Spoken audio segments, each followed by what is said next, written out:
Hey folks, now the last time we were on we were discussing the DJI Osmo Action, and we forgot to talk about the DJI Osmo Action App, which is called Mimo, M-I-M-O.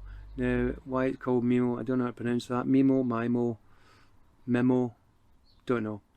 I think it's My Moments, something like that, but I don't know why it's M-I-M-O, if that's the case. Anyway, this is the app. You can see there, let me just show you that, going away into the distance. Ooh, how cool is that? Okay, now it's a fantastic app, as you'd expect from DJI, because their DJI Fly app for the drone Mini 2 is outstanding, and the Mimo app is no different. It's much better and it's much easier to use the app than it is to fiddling about with the screen, and to get it to do things. You can do everything, and there's probably more that you can do on the screen that you can do on the phone. I don't know, maybe there is. It's just a lot easier to use, and when you're shooting you can see, you know, I can look here and I can see it's easier to frame, it's easier to compose. Try and adjust the exposure. We can have the histogram here, it's a lot bigger and we can see what we're doing. We can adjust frame rates, exposures, colour balance. A lot easier to do it here on the app. Start and stop recording, it's just brilliant. Battery power, anyway, it can't go on enough. So just to let you know that that's we forgot last time, so that's that. But before we get into the video, I need to go and get a refill for my tea, because you can see there's no tea here, and you can watch this.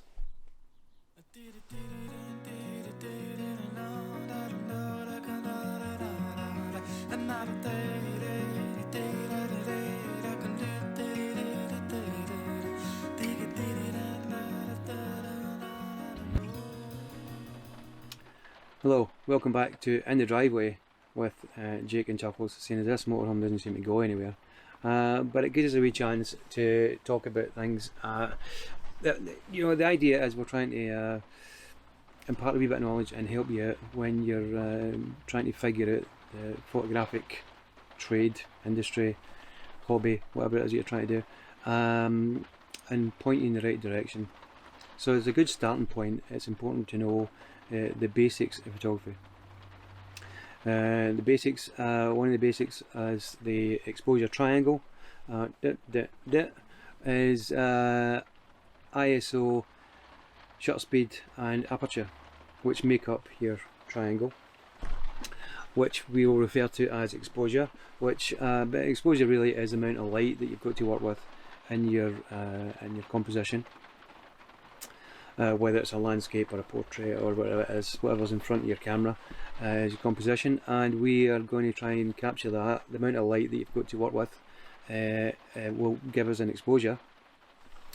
That exposure will be three things. It'll be your ISO, your shutter speed, or your aperture, and your aperture, all working together in harmony and balance to create a nicely exposed photograph. That is, you know, the highlights are nice and even, and the shadows got nice depth.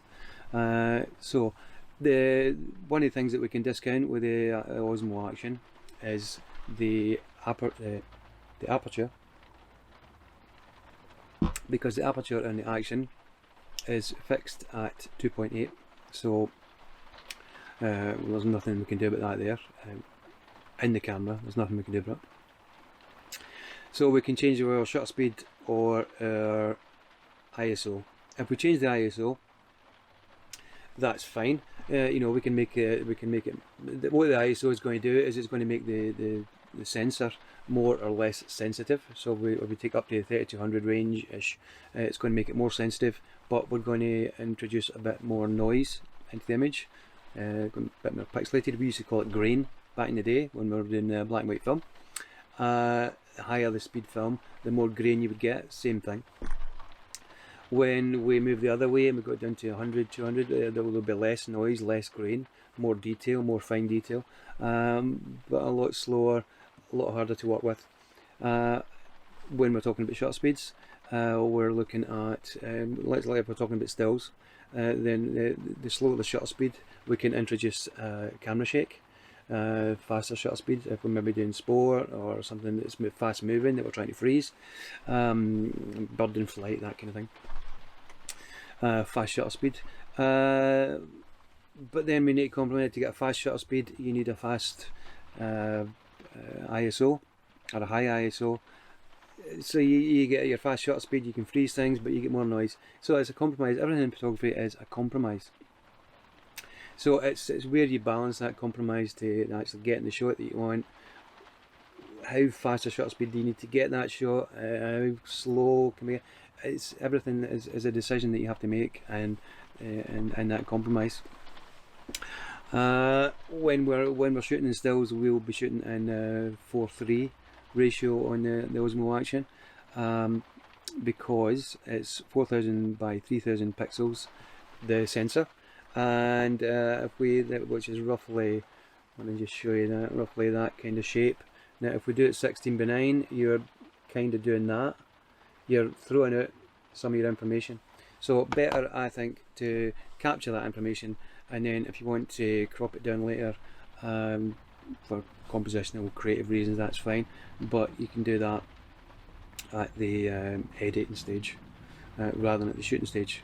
Throw away the information later, at least you've got it to work with if you need it. Do we need anything else to talk about? Let me check my notes. The other thing, well, we're going to talk about these things. Let me just show you them.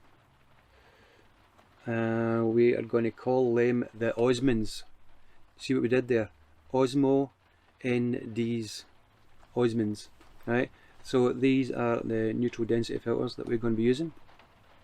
We've got 8, 16, 32 and 64, so 3 times, 4 times, no, 3 stops, 4 stops, 5 stops, 6 stops. When we talk about stops, we're talking about whole movements between apertures or shutter speeds or ISO. So from 800 ISO to 1600 ISO would be 1 stop more sensitive. From f5.6 to f8 would be 1 stop less, reduced by 1 stop, the amount of light coming in. So we would have to change our shutter speed from 125th, say, to a 60th. That would be 1 stop the other way. So we let 1 stop in this side, we have to let 1 stop 1 stop that side, just to balance it out.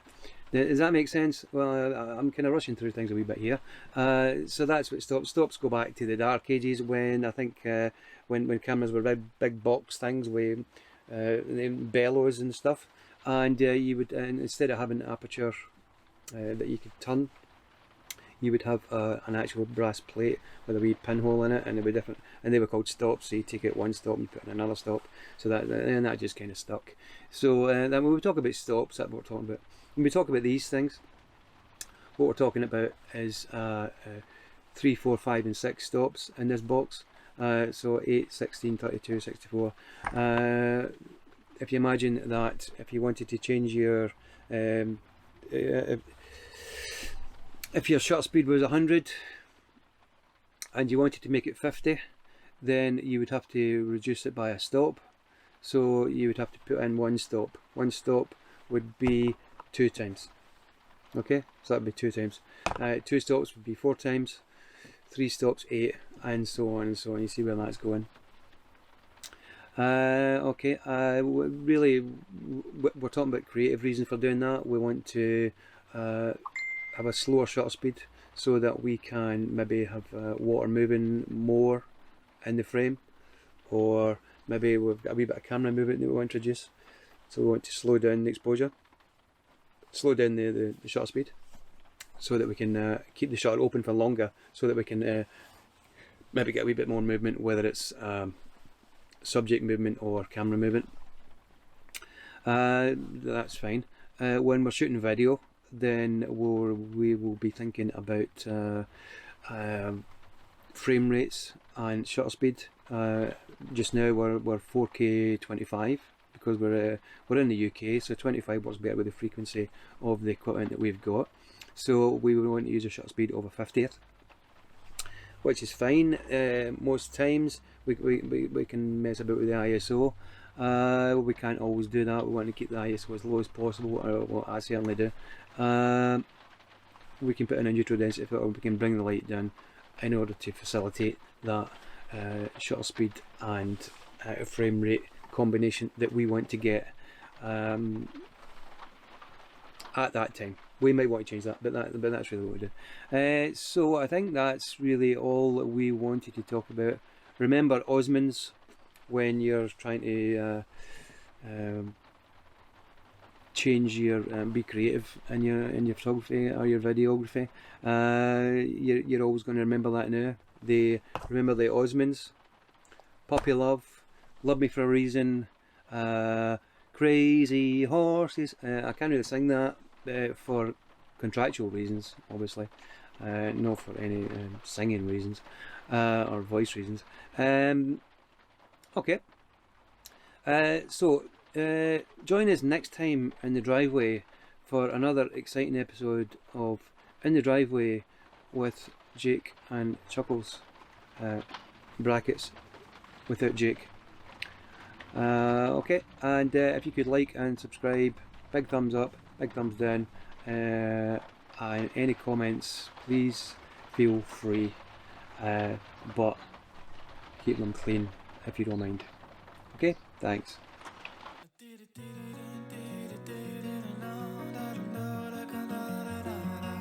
Another day